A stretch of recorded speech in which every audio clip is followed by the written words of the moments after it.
the mysterious closet. I remember this just vaguely since I was little at the time, maybe 7. My room was on its own floor, more like an attachment to the attic than a proper bedroom. It used to be a playroom for the previous owner's daughters. My room had a massive closet door that connected to the attic. The closet was raised up, requiring a set of wooden stairs to access it. It had a big sliding door and was filled with toys and other childhood memorabilia. I always felt uneasy being so isolated from the rest of my family and having that enormous closet in my room. One night, as I lay in bed, scared after watching a scary movie with my family, I heard a sound, a toy falling over in the closet. I jumped out of bed and ran to my parents' room. They saw how afraid I was but assured me that there was no one in my closet. The next night, the eerie event repeated when I heard the sound of a container of Legos spilling out in the closet.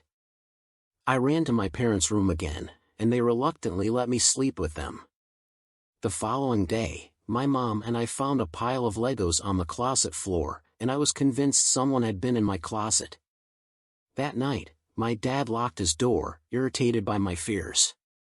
I couldn't sleep, lying there in silence, waiting. About an hour later, it happened again. The closet door rolled open, and a figure emerged. Moonlight revealed the intruder as I screamed, experiencing pure terror. The figure jumped down and fled from my room, out the front door of the house. My mom raced upstairs, and my dad ran downstairs, but they never caught the man, and the police couldn't find him. The haunting at Myrtle's plantation. In my senior year, my classmates and I went on a school trip known as the Louisiana Tour. One of our destinations was Myrtle's plantation, renowned as one of the most haunted places in the country. It was a place filled with chilling tales, and we were gathered in one of the rooms while the tour guide shared stories. As the guide spoke, I started hearing the distinct sound of piano keys being struck. I looked around, searching for the source, but there was no piano in sight. I whispered to my friends, who stood nearby, asking if they heard it too, but they denied hearing anything. I kept listening, and when I heard it again, I insisted that it was real. However, my friends thought I was making it up.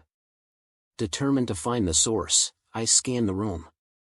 The other guests were focused on the guide, but one woman in the group caught my eye. She pointed at her ear and then at me, silently inquiring if I had heard the sounds too. I nodded in response.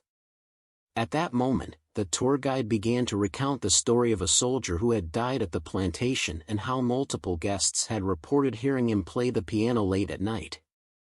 I didn't know what to make of it then, and I'm still not entirely sure. A midnight encounter in Provo Canyon.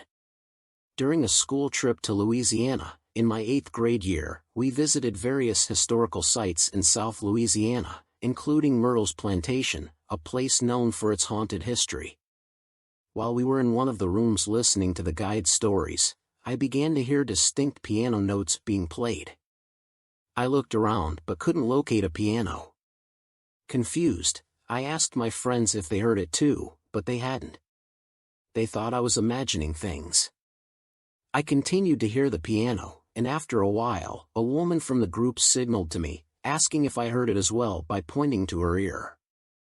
I nodded, and she confirmed that she heard the sounds too. Later, the tour guide shared the story of a soldier who had died there, and it was said that he played the piano. Many guests reported hearing his music at night. I'm not sure what to think, but that experience still leaves me perplexed to this day.